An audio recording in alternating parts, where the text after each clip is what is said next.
need to record something fast, like an idea, a reminder, or quick conversation, you can set your Galaxy S25 Ultra to instantly start voice recording just by double pressing the side button, even when your screen is off or locked. Here's how to do it.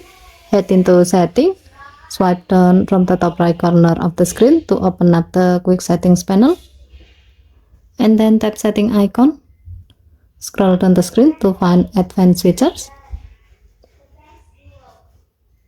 Tap Advanced Features.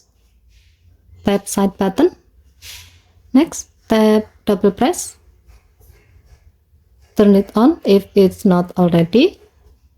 Select Voice Recorder. Tap the setting icon next to it. And then select Start Recording. To see how it works, turn off the screen.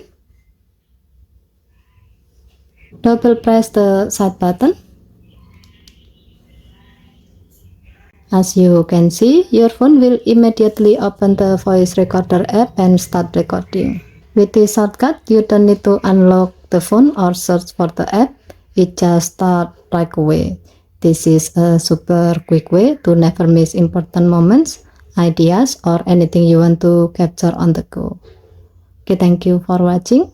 Please help to like and subscribe. Have a nice day.